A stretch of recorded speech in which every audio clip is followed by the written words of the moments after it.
guys, and welcome back to Runway from the Rav, a Project Runway podcast. My name is Riley. And I'm Maggie. And today we're discussing Season 15, Episode 11. And this was our first avant-garde challenge, and our second unconventional challenge. So the setup this time was our sponsor was Lexus. Mm-hmm. And I believe they get a Lexus if they win, right? They get some type of... I don't know. I don't remember the prize, but probably. Yeah, one of the prizes is... They say it every episode, but do I listen? No. Do you mean like for this particular episode? Or no, like the end. Yes, I think they do win. They get like a Lexus like Roadster or something. So Lexus was the sponsor, and they took everybody out to like, I don't know, a warehouse garage type thing. Mm-hmm. And there was like metal and bits and bobs and nuts and bolts all over. And they were like, welcome to your challenge. This is an unconventional challenge, which the season started with one of those. Episode 1, I think, right? Was unconventional. Mm-hmm. Like right away. So here's our second one. And it's avant-garde. Yep. Which is always exciting. Because then, like, some of the designers really take it really far. We'll see who did this time. We'll get there. I got some opinions on avant-garde. So, that was the setup. So, they had, I don't know how many minutes, probably like 5 minutes to run and grab metal. And I'm sure they're like, that stuff's heavy usually. Like, sheets of metal, tubing, like nuts and bolts and all these weird little metal bits that they're just like grabbing dog tags, plunk them in a bucket, and then they got to drive 2 Lexus cars. Yep. To Mood.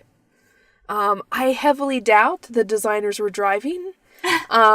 Just because they like took a lot of like footage of the cars driving through New York, and they were always like just driving, never like waiting at a traffic light or waiting on a pedestrian or anything. And I just feel like for like insurance reasons, wouldn't you normally have like a driver?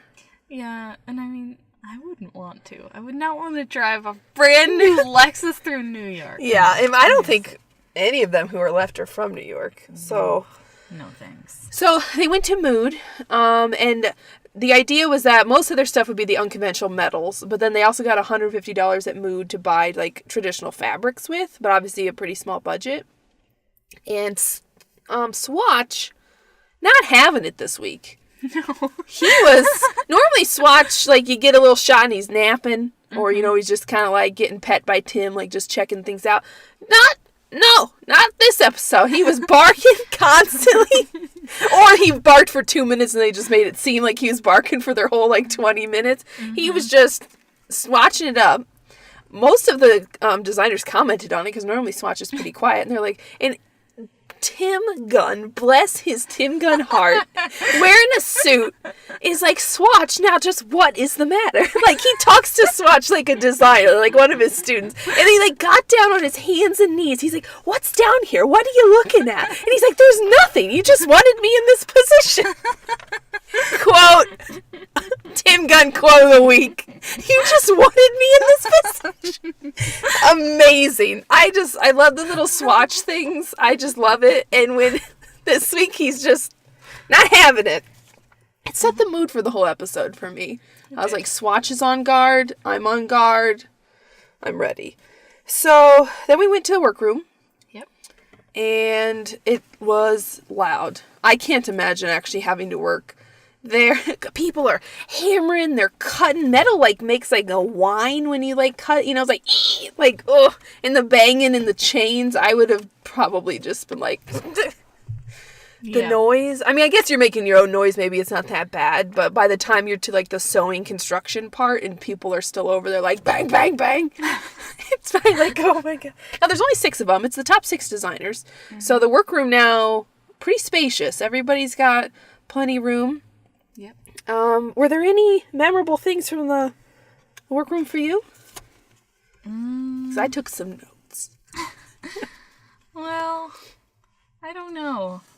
I think I liked that little moment with Roberi and the model. Oh, yeah. I was like, oh my god, you speak Spanish this whole time? That was cute. I don't know if she's ever been his model. Yeah, I have no idea. Yeah, because now, I mean, obviously they started out with like 16 models. Now, I don't know if they just picked their top 6 of those, or if they're, because they get a new one every week, or if they're swapping those out. I'll have to pay attention to see if they're the same. But Yeah, he's like, what about when I was struggling and you could have... There was a lot of multilingual stuff this episode. We also got some Laurent's French, which was kind of neat. But yeah, Robert, that was amazing. Robert, you don't see him that often. I feel like he's pretty quiet. But when you do see him, it's just adorable. Like, or poignant about art and how it doesn't have to be sexy. He's cute. Yeah. Were there any other parts for you? Not that I can think of. You go ahead and say yours. And maybe I'll I took several notes. Okay. So immediately as this episode began and they got into the workroom and started working, Cornelius gets his first talking head confessional, and immediately out of his mouth is shade. Just full on noon shade. Like, he's like, you know what? I'm really glad that I won, and, you know, I'm sad about Natalia leaving because they were friends. He's like, but Dexter?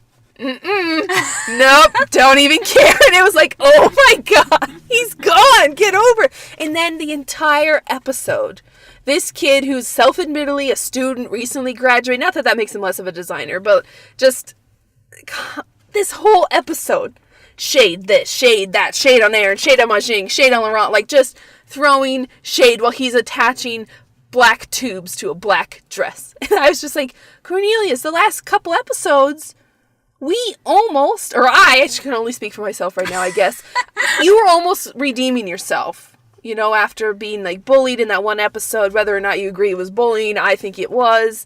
And then with his mom, he seemed to really come around. He was not throwing as much shade. And then he won and he seemed really happy. But this episode, all he was saying was either, I don't care if the judges like it, which obviously you do care. And then out the other side of his mouth, shade, shade, shade, shade, shade, shade, shade. And I was just like, Cornelius, what happened? I was never fooled. No. Maggie saw right through that. You bet I did. I wanted it to be a Cinderella story, a Cornelia-rella story, but it wasn't. No. No. He's back. They showed that he's a bit of a diva. Yes. Those were their words, not mine. Yeah. By the way. Bit of a diva. Well, his own words. So originally he was going to make this piece using like air duct. And he made a black dress with like, these color cutouts, and he was originally going to make it based off a butterfly, which is almost always a death knell on this show. Yeah. Like, remember the cocoon butterfly thing that Erin did that almost sent her home? There's been plenty of previous seasons where someone's like, a butterfly, cocoon, and it's like, it's just, it's cliche and overplayed, and it's hard to pull off. Butterflies are beautiful, because they're butterflies, and they're these light little things that float in the air. Trying to make a butterfly dress out of air duct, maybe not the same. But anyway, he changed his mind from the butterfly thing and was like, I know, it's a parasite devouring its host. And then he said, quote unquote, I love parasites. Yes! Oh my God! Straight from the parasite himself's mouth. I love parasites. I love getting into something and ruining it with my bad attitude and my gigantic appetite for attention. I love parasites. Oh my God. I can't believe I forgot that quote. Yeah. Oh, I wrote it down. There's also another key quote. Now this one's from Majing. Okay. And we've been fans of Majing off and on for his stuff. Mm-hmm. He chose... Okay. Let me say the quote first, and then we'll get into his garment, okay? So he decided... Okay, I'll set the scene. He chose his usual blue denim, and he had like some copper piping and like this wire mesh and everything. And he's like, I want to make something spacey. Okay. And then he said, you know, a space goddess, a galaxy bitch. Bitch, you from the galaxy? Yes. I don't like to curse on our podcast, but that was not blipped on the version I watched. Like, he said the words, so I figured I could. Bitch, you from the galaxy? Yes. And then he ended up making a denim dress with a sweetheart neckline, no straps, with like this copper structure he built to look like coral. So I'm like, so we went from space goddess to like coral denim mermaid? I'm just like, and also everything's in the galaxy, Mushing. Are you from the galaxy? Yeah, I am. Welcome. And then my space goddess wearing denim. Wearing denim. People used to get on Keeney. Well, he also declared himself the king of denim. Oh, yes. And I was like, oh, honey, Keeney got you beat. Yeah. Granted, Keeney used a different shade of denim. And I don't think he used denim as much in his season as Majing. Because Majing has used denim way more than Erin's used yellow, more than Erin's used applique, more than Laurence has done her shoulder. Mm-hmm. Probably about the same amount Laurence has done black. And Rick has done black. Like, it's like, I think all but like one or two have been denim. Yeah. And even the swimsuit challenge, denim. You're never going to let that go. I will never let go the denim swimsuit. So, before we get to the runway, because that's all I had for the workroom, did you have anything else? Just some epic quotes this week. Yeah. And a sweet Tim Gunn moment with Swatch, which it warms the cockles of my cold, dead heart. I just want to point out before we get to the pieces so that when I make my acidic comments about them, you understand where I'm coming from. Avant-garde is not necessarily a specific artistic or literary movement, right? It encompasses a lot that's like surrealism, things that are strange, things that are pushing the boundary. It shouldn't be wearable. It shouldn't be commercial. So when the judges and the contestants or the designers are constantly saying, it looks like you could walk out of a store with it. It looks like you could walk off the runway and have it. That's not avant-garde. Avant-garde should frighten you, or it should make you think like, that's so weird. There's, it should push it to the limit. Mm-hmm. And then within Project Runway's own rules, unconventional materials, usually the stipulation is that you shouldn't be able to tell it's unconventional. You should not be able to tell exactly what it is. You need to transform it. You need to manipulate it into something else so that you can't tell it's gumballs on a skirt. It looks like beading. You can't tell that it's a piece of metal that used to be part of an air duct or used to be part of this, that now it looks like a sculptural piece on a garment. Mm-hmm. So those are just two things I want to point out right now, because in my critiques of most of these garments, I'm going to be bringing up that it is not avant-garde. So my definition of avant-garde is now out there, and I think the widely accepted. Do you agree with these statements? I guess I'm being... No, I do agree. I'm nodding. You can't see that. Yeah, Maggie's emphatically nodding along with me.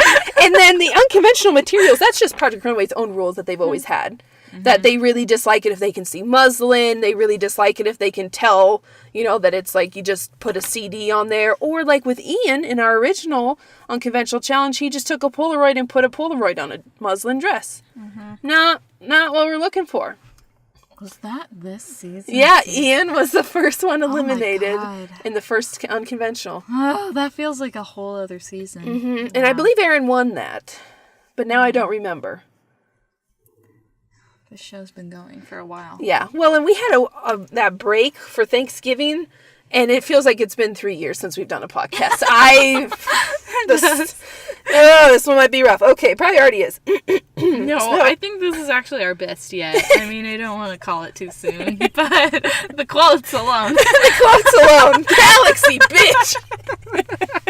That's gonna be my pickup line for the rest of the rest of my life. I'm like, I'm a galaxy, bitch. Mine's gonna be, I love parasites. I'm just gonna be like, are you from the galaxy? Yes. Just the way he said yes and the way his eyes went, like, I love it. Oh my Jing. Oh, amazing.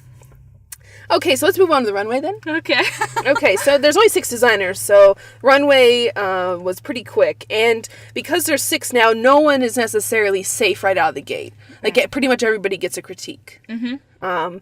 So first up, we had Cornelius, and he made a black dress that was draped in a similar way to a garment he's already made. That has like this like weird like slouched pocket above the chest. Mm-hmm. And then it had these color lines. He had a big pink circle around the woman's abdomen, like stomach, that Tim Gunn said it looks like insert baby here, which is great. Good job, Cornelius, telling us right where that is. And then he also had like blue lines and stuff. Yeah. But they were just like outlines. And then paired with that were duct tubes, like tubing, that he spray painted black or painted black. Mm-hmm. And then he hot glued them from the inside, so it looked like they were just kind of like hanging there-ish. And he took one straight out of her, like, uterus, like 3 inches below her belly button, like right there, literally in the baby maker, in the pink circle. And he took it from there, and that went, like, up and around, and then through, like, right under her, like, lung, where kind of where her heart would be. Mm-hmm. And then another tube came up over her other shoulder, like, out the front of the shoulder, and then to the back. And it was just, it looked, I think as Heidi said, or somebody said, like a worm was eating her. So it definitely looked parasitic. Yeah. What'd you think? Did not like it at all. Really? Really. The parasite dress. Huh. Just not my favorite, really. Yeah. Yeah. What'd you think? It didn't grow on you? Oh, see, this is the best one so far. What'd you think? I also hated this. I think, one, he did not transform. It was avant-garde because I found it disgusting. And I found it to be, I wouldn't say provocative because that's like almost a positive thing, but I did find it to be like mildly alarming. So I'll give it the avant-garde pass. But his unconventional material was literally the exact same material, just painted black. And that's if he didn't find black ones. I've just never seen black ones. I'm assuming he painted them. He did. So he just took like dryer vent, cut like a foot off of it, stretched it out, and put it in very unfortunate spots on this woman's body. Mm-hmm. And it just, so the material wasn't transformed. It still looked like what it was. And I was just like, whoa. Okay. I don't know if his butterfly idea would have been any better, but the fact that his dress alone was so plain and very similar to something he's made in the past. Mm-hmm. This one is like eating at me with how much I hate it. Okay, I'm done. But he was chosen for critique. They all were, but he was in the bottom. Yeah. So he was one of the bottom 3. The judges, I think, agreed.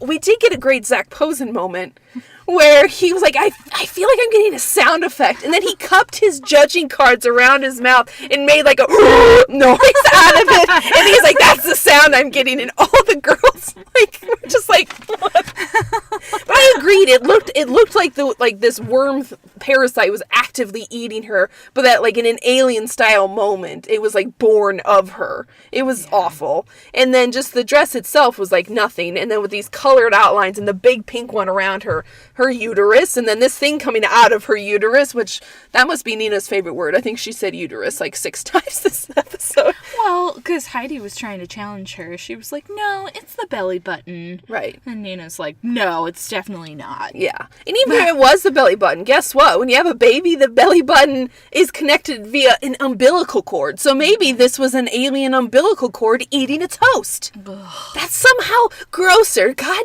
dang it. Like, gross. Okay. I don't know. Let's move on. Cornelius does not deserve this much time. No. Okay, next up we had Ma Jing. And as I've already described his dress a little bit, but he sent down this short blue denim dress with no sleeves or straps. Mm-hmm. With had like a copper belt, metal copper belt, and then this copper and silver, like, it looked like chicken wire, but like slightly stronger, like thicker. Mm-hmm. And then he twisted it and then had like this this copper tubing that kind of wrapped all around it. And then he put that up like over her bust and then kind of over her hips and sewed it to the dress. But because the dress had no straps or sleeves, the model was like literally kept tugging it up, holding it up while standing there on the runway. It was just super heavy. What did you think? I didn't love this one. I liked his idea, and like I did like the copper that he chose, but I just felt like it wasn't integrated into it at all. And the dress was so simple and not really that well made. I don't know. What do you think? I just don't know how you go from the idea of space goddess and then make something out of denim. Yeah. Denim does not strike me as a futuristic material. And when I think of space goddesses, obviously we don't have those right now. Human space goddesses, that is. There's probably some great alien ones. But right now, so I just don't know. Like, I'm sure denim will be around, but I don't know that anybody's going to be like, denim dress, it's the future. Okay. Maggie loves denim. But I don't know that it's like when you think of like the year 3000, do you think everybody's running around with the denim dress they're wearing in 2016? No. I wanted to like this because as much as I have poo-pooed his denim, I really like blue and copper together. Mm-hmm. And the denim he chose with the copper he chose looked really good. It had a nice contrast. Yeah. And I liked the idea of adding the structure. I feel like we've seen that in avant-garde challenges before. But I was like, oh, this could look really cool with this nice structural piece that kind of accentuates the body. But then he just kind of like tacked on this weird, and I didn't get a coral vibe, like coral reef is what he kept saying he was making, but I was like, so he went from space goddess to coral reef mermaid unicorn, like what? But all it was a denim dress he's already made like 6 times in this season with like some fence on it. Yeah. I feel like, he just needed more of like the copper stuff. Yeah. Or something. I don't know. It just like, there wasn't that much of it. Mm-hmm. So, like, it wasn't covering the whole dress. And the stuff that was on there just, I don't know, didn't feel, like, resolved. Yeah. And I think if he would have added straps or something to the dress itself, or made the denim dress more transformed from exactly what it was, which was, like, a little denim, like, cocktail dress almost, and made that more avant-garde, it may have worked better and definitely would have held itself up. Yeah. But Majing was in the bottom this week. So next up we had Rick, and Rick made a black and silver dress, and he used a ton of small unconventional materials. Mm-hmm. So he had like ceramic like backsplash tile, probably glass tile actually, like over one shoulder and part of the chest, and then that meshed up with an area that had like, what did he say, like metal beading from like a curtain over this like where it was from, but yeah, black and silver tweed, and then he put that on in a pattern, and then the skirt of the dress had like dog tags with a spike on them, all sewn on, and then the back top of the dress was more tile, and then there was like that open slit they like to do this season, and then the skirt part was like more of the it was that cut at an angle, which was cool because the zipper then like went at an angle and kind of had this organic shape like around her behind, but it fit really well. And so he just had like all these different panels of unconventional materials, and from afar they did not look like unconventional materials to me on TV anyway. What did you think of Rick's? I liked it. I didn't think this one was very avant-garde though. No. This was the one where they were like, this could have come out of a store or something, and I don't know, it was really well done, and it was really like interesting, all the textures that he made, but I don't know. It's for the challenge, I'm not so sure. Yeah, I think he got the unconventional part right. And if it wasn't an avant-garde challenge, I think he probably would have won. And I've liked Rick throughout the season. Other than his glow-in-the-dark lace-up disaster, everything he's made has been pretty in line with my aesthetic, where it's like simple, black and white, you know. This one I really liked, but it was not avant-garde at all. Not a single thing of this was avant-garde. It looked like anybody could buy it, anybody could wear it, which means it's not avant-garde. It's not out there, it's not pushing any limits, it's a pretty dress that he put some metal on. Yeah. But it was not, it was super well done, and it had nice detailing, but that does not make it avant-garde. Right. For me. So yeah, to me it's like, well, he hit half the challenge, but the other half, probably arguably the more important half, no. Yeah. But he was in the top because because it was a really well-made dress, and because he probably did half the challenge. Yeah. Next up we have Erin, and she brought back her yellow. It's been a little while. This is, I think, the 3rd or 4th time she's pulled out the yellow. She made these really big yellow pants, like a wide leg pant that went all the way to the floor, like satiny, and then she paired that with, she kept calling it like a paper doll dress, that it just like goes on just the front and has like these tabs. She made that out of like wire fencing that she cut, and then she made applique basically out of bits of metal. She made these little like silver and yellow flowers by gluing together smaller components like nuts and bolts and like cutting chain and stuff to make these little flowers that then she either glued, or I don't know, I don't think they've got like welding materials in there, so I'm guessing she just glued them to the front. So this the model was naked on top, just had a fence like pressed tight to her skin, and then these little flower metal apple, I'm sure that was very comfortable to wear, cold metal appliques things glued to hide her lady to hide her upper, to hide her breasts and her, her navel and everything were hidden, but then the rest was open. And then in the back, and on the front it also had like an apron almost of the same wire that had like yellow pockets of like leather stitch, and on the back it had like some leather straps to like kind of hold it on, like yellow leather straps. So what did you think of Erin's? I really liked it. To me, this one totally met the challenge. Mm-hmm. And it was like the only one really that did. Well, I shouldn't say the only one. Rowberries, but we haven't gotten there yet. Yep.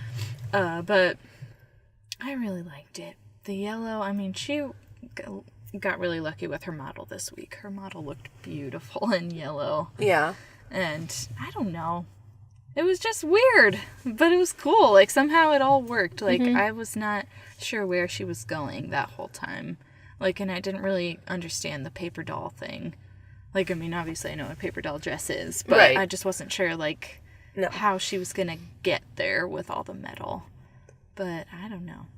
I was surprised. Yeah. I agree. I wanted to hate it.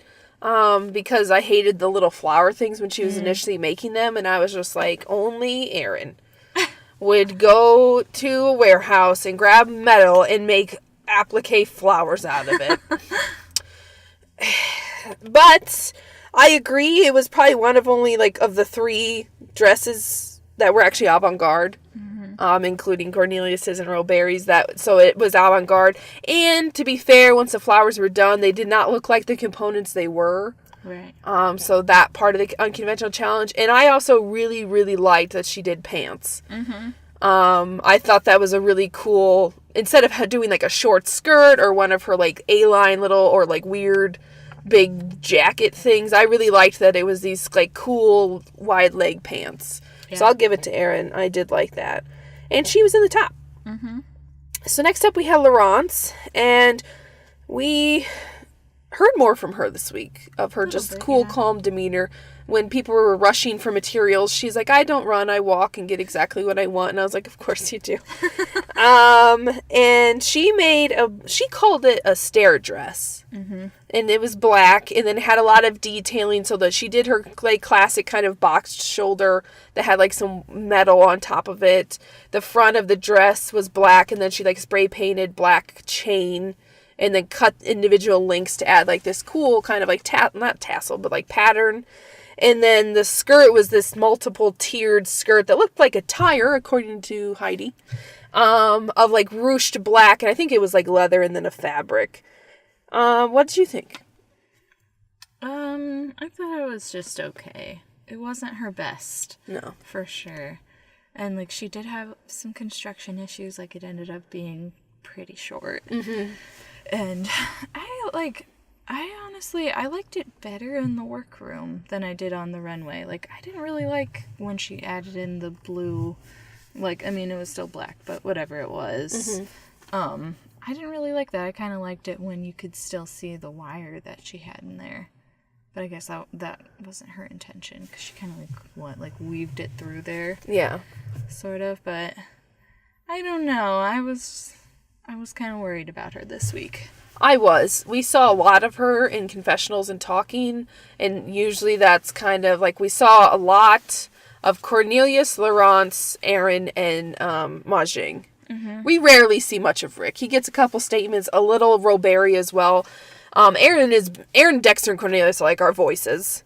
But we got a lot of Laurence, and I was getting worried. And then she put this thing out, and it was so short, and to me the bottom did not look like a tire or stairs. It looked like a weird black wedding cake. Yeah. Like a tiered cake, and then the girl's popping out of it. And it was so short. And this is the second time where Laurence's bottoms have really thrown me. The glow challenge, the glow in the dark challenge, she made like an orange blazer that she paired with like orange swimsuit bottoms. Like women's swims. Like, I did not get it. And this time, the same way. Yeah. I want to like it because I like Laurence and I liked the top. I wish she would change up her shoulders, but what are you going to do? Obviously, that's what she prefers to do. And then, but the bottom, And then when she realized it was too short, I was like, well, this is a good chance because the dress would have looked fine if she'd added something underneath there. Like if she'd added like some more of that wire mesh under there or some cool, like even just like scraps of fabric could have looked kind of like deconstructed and neat, but she didn't do anything. No. She just left it. Not my favorite. The judges were split on this as well. It was hard for me to tell if she was in the top or bottom because it seemed like a couple of the judges like gave it only compliments and then a couple people said, well, you know, it's not super avant-garde. It was not. I thought her unconventional stuff was fine. She used wire in the chains, but not avant-garde. No. Pretty boring, actually. And then last we had Roberi. And he made something that was reminiscent to me of the first unconventional challenge of what he made, of like another big structural piece. Because Roberi really likes to work with that structure. And he seems to get like one main, like, this is my inspiration, like on the helicopter one. He's like, air is my inspiration, movement. And this time he wanted like that feeling of speed because the car and everything. So he took sheets of metal that then he cut and like sculpted around a dress that was longer than some of the dresses he makes. He tends to make some short dresses. So this was slightly longer, like more like bottom of the thigh, like and then he just took and he mixed different metals. He had darker grays, lighter grays, some coppers mixed in, and then he paired it with like a brown kind of like shiny material from Mood. So what'd you think of Roberi's? I liked it. I didn't love it. I mean, to me, this one was just, like, a safe look. Like, I felt like this one was one that was also avant-garde, like, with all the sculptural stuff that he did to it. That was a lot more interesting than some of the other garments. Yeah. This week. But I don't know. To me, it was just okay. I wasn't, like, blown away by it, but I definitely didn't hate it. Yeah. I also forgot to mention that he did make a mask. Yeah. So he took, like, a pair of glasses or something, I'm assuming from the Just Fab wall, and he attached layers of black, like, mesh fabric on top of them in kind of, like, a triangle shape. Like what maybe would be like the peak out of like a really cool helmet, like motorcycle helmet or something. And then she came out on the runway with that because he wanted to, as he said, quote unquote, obscure the human face. And then as she got to the end, she like whipped him off and her makeup was really intense. And then she had this nice high hairstyle. I wanted to like this because I like Roberi's like structural work, and it did lean more avant-garde than a lot of them, but it wasn't pushing any boundaries for me. Like the mask was kind of cool. We've seen masks flop before on this show, or headpieces in general, or just like, what are you doing? Take those off. And I liked the top part of the dress that really came up like close to her neck. There was a big metal piece. And I like how he, like, worked the metal, because I'm sure that was really, I don't think they had an easy way to cut it. Like, metal snips, like, I think is all they had. So he had to do all that by hand and sculpt it, and it looked really well made, that he, like, took a lot of time on it. And I like that he mixed the metals. And he had a little color, because we had a lot of black. Yeah. Except for, like, Mahjong and Aaron. And the Roberi's was, like, metallic colors. Like metallic brown, copper, silver, so I did like that. And the judges also liked it. He was in the top.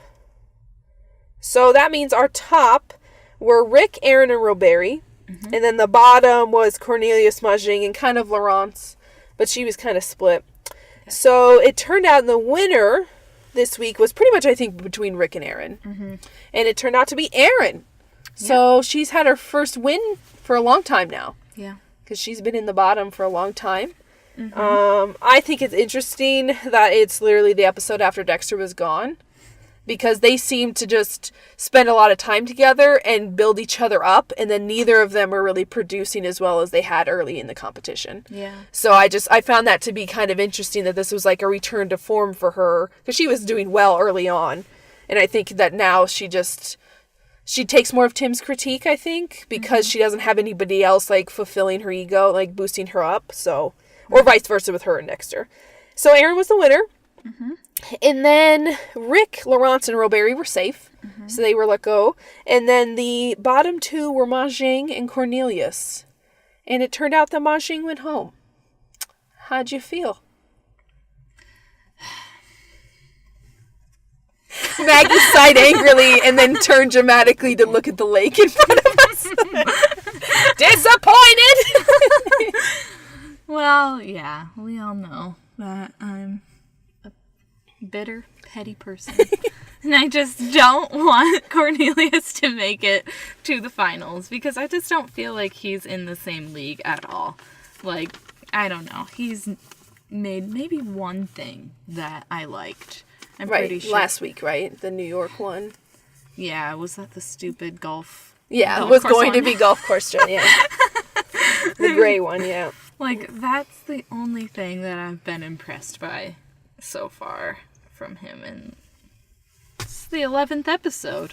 Yeah. I'm amazed that he made it to the final 6, and now that he's in the final 5, I felt his piece was worse than Ma Jing's in terms of idea.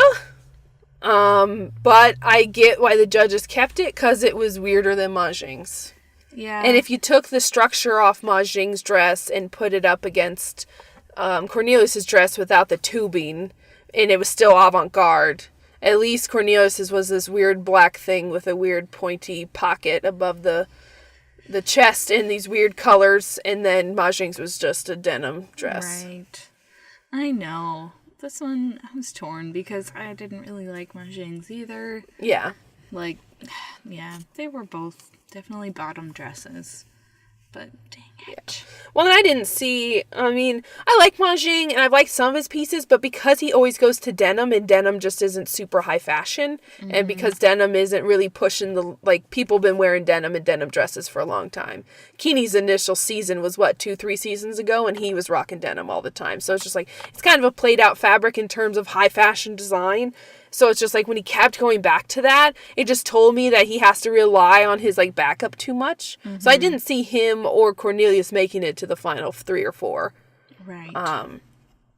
So I was like, well, they're the ones to cut and keep like Aaron's and the Laurences of the world. But we were told in this episode that there will only be 2 more challenges. So there was this challenge and 1 more. Right. Which either means that the next one needs a double a limb or we have 4 people in the finals, which we've seen before. Mm-hmm. It's just usually because of a save or something, so. Yeah.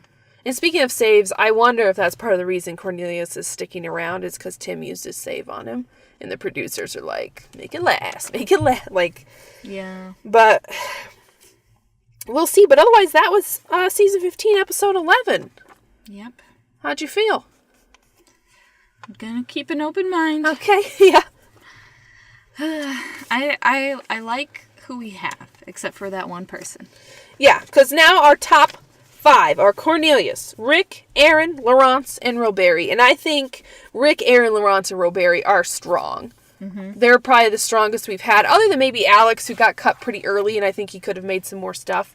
But I think those are pretty good. Yeah, it's the Cornelius, but hey, maybe he's an easy out next time, and then...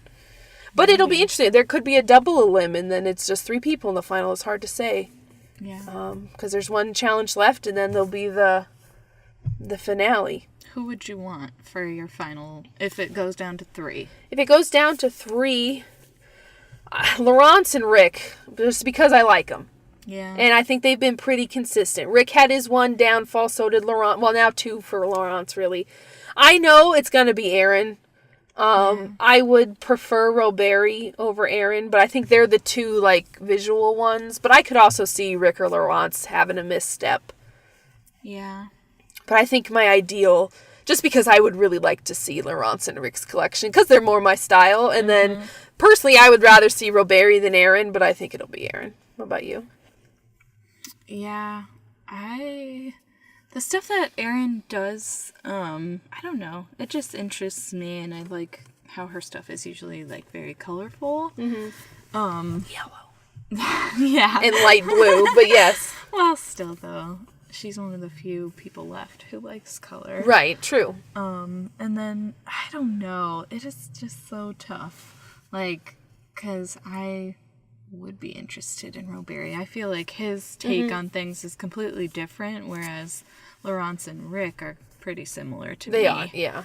And so I feel like maybe I would narrow it down between the two of them, but that's an impossible choice. Yeah. I want both. They're both nice people, and, like, I just like their personalities. Like, I wish we got to see more of Roberry's. He seems, like, almost childlike and fun, and Erin, like, has her moments, but Laurence and Rick, they just seem like you would just, maybe not Laurence, but Rick you'd get along with, like, right away and be buds. And Laurence, you would just be like, I have a cool friend. She doesn't talk to me much, but she's cool. We're cool. Like, we're from the galaxy, you know. All right, so I think that's it. Any final moments? No, I don't recall what next week's supposed to be. I didn't. I've given up on watching them. I like the surprise. I think, actually, I mean, I might be crazy. I feel like I have a memory of there being another unconventional challenge. Ooh. But maybe I'm not right. Okay. Well, I don't know. in more ways. Maybe things are just, you know. Well, that would be cool. Up. I mean, and that's a good elimination. I don't know back to back, but I guess we'll see. Oh, okay. I don't remember that much at all, but I definitely remember them saying something about multiple pieces. It's going to be multiple days, too. Okay. There's going to be a twist, as usual. I don't know. That's all I got. Yeah. Vague tidbits. Okay. Well, you know, it's like we've consulted the Oracle. You know, we have small ideas of what our future will bring, and we'll see it next week. Yeah. And it'll be so exciting. And then hopefully the finale the week after that, because otherwise we'll have to do all this after Christmas and New Year's. Yeah. So we won't be live late breaking coverage. Yeah. But we'll see. All right. So that'll be it for this time, and we'll see you guys next week.